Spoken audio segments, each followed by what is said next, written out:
¿Qué tal la gente?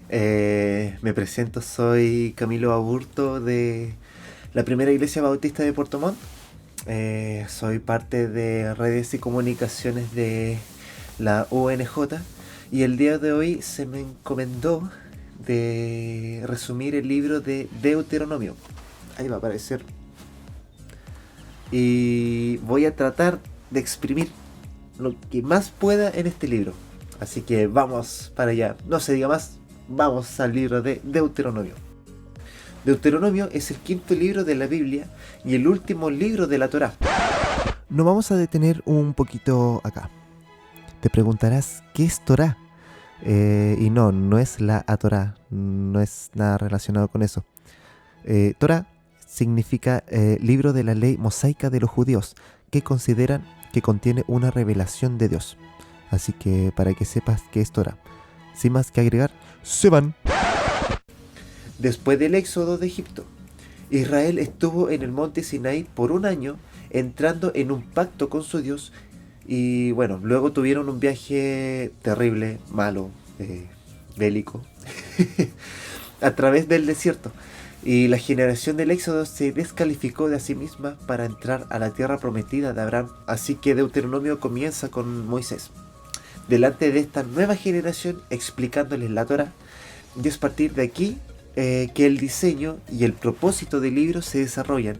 Deuteronomio está formado por una serie de discursos de Moisés, donde él está solicitando a la nueva generación de Israel a ser fieles al pacto con su Dios.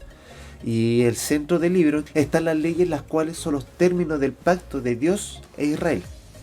Algunas de las leyes son nuevas, pero muchas de ellas son repeticiones de las leyes dadas anteriormente en el monte Sinai. Y de este hecho es donde el libro recibe el nombre de la palabra griega Deuteronomion. Sí, Deuteronomion, que significa segunda ley. Alrededor de estas leyes se encuentran dos secciones externas con discurso de Moisés.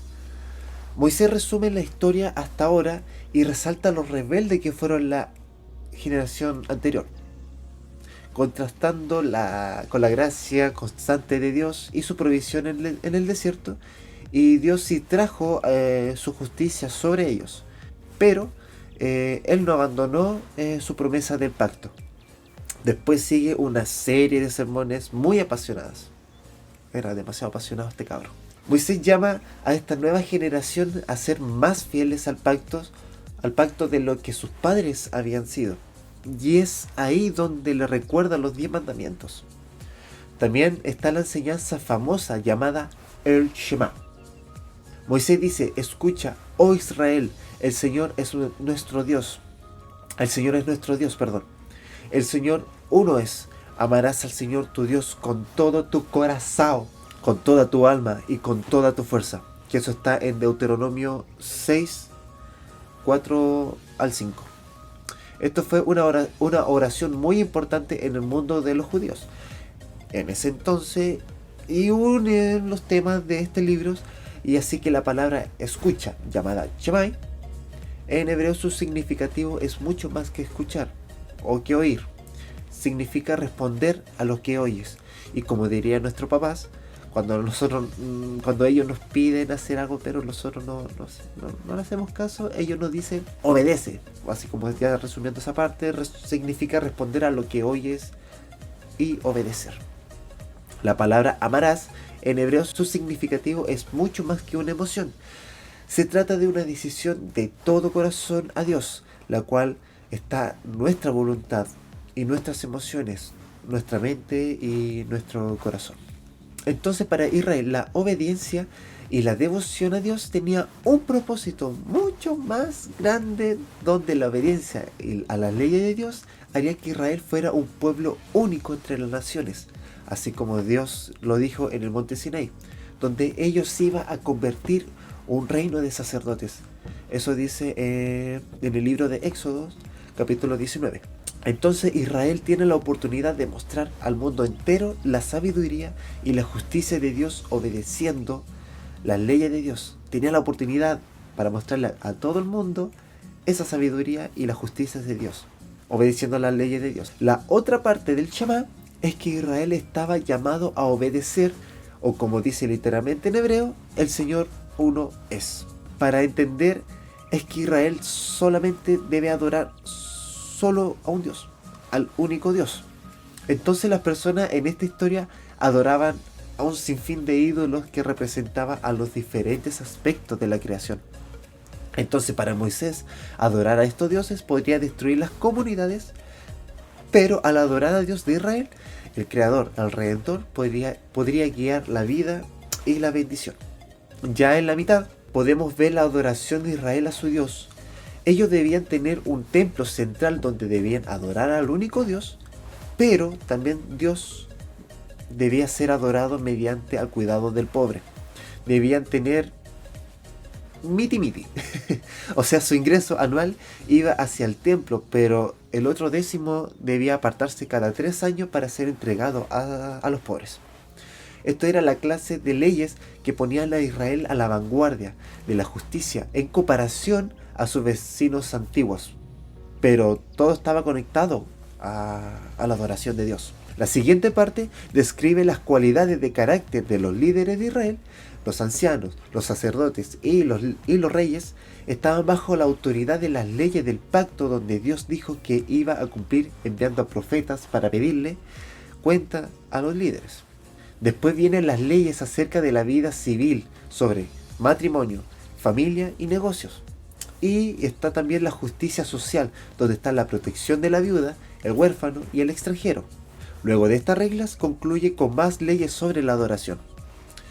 Entonces ya vamos ahí como los consejos, podríamos llamar, para leer estas leyes. No lo digo yo, lo vi por ahí. Primero, las leyes son los términos del pacto de Sinaí dado a Israel antiguo. Segundo, no hay que comparar estas leyes con las leyes modernas. Es una cultura muy distinta, muy diferente. Estas leyes fueron entregadas para apartar a Israel, y así se debe comparar estas leyes con las de los vecinos de Israel, que era Siria y Babilonia. Y tercero, discierne el principio central que está debajo de la ley. Ahora ya estamos llegando a la parte final. Es donde Israel debe escuchar y amar a su Dios.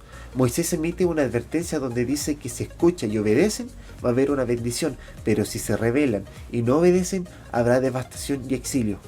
Entonces Moisés los obliga a tomar una decisión y le dice, que está en Deuteronomio capítulo 30 del versículo 15 al 20. Dice: hoy te doy a elegir entre la vida y la muerte, entre el bien y el mal. Hoy te ordeno a que ames al Señor tu Dios, que andes en sus caminos y que cumples sus mandamientos, preceptos y leyes. Así vivirás y te multiplicarás. El Señor tu Dios te bendecirá en la tierra de la que vas a tomar posesión. Pero si tu corazón se rebela y no obedeces, sino que te desvías para adorar a servir a otros dioses, te advierto hoy que será destruido sin remedio. No vivirás mucho tiempo en el territorio que vas a poseer luego de cruzar el Jordán. Hoy pongo al cielo y a la tierra por testigo contra ti, de que te he dado a elegir entre la vida y la muerte, entre la bendición y la maldición. Elige, pues, la vida, para que vivan tú y tus descendientes.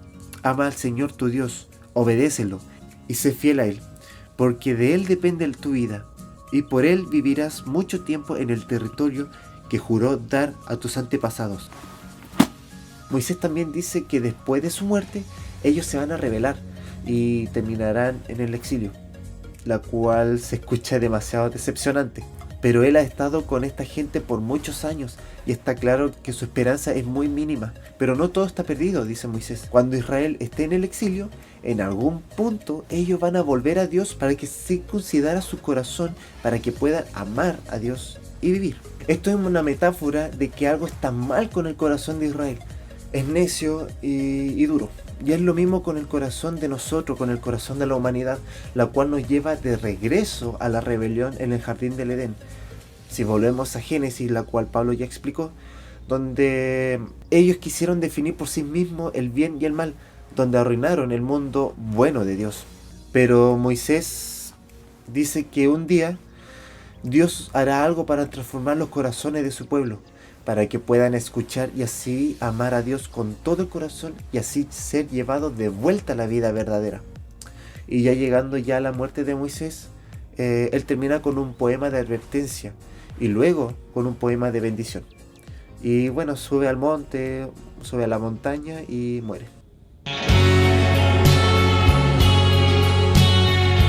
Entonces esto ha sido como el pequeño resumen de Deuteronomio. Traté de exprimirlo y traté de explicarlo como pudiera. Hay muchos libros en los cuales se viene mucho resumen, muchos spoilers.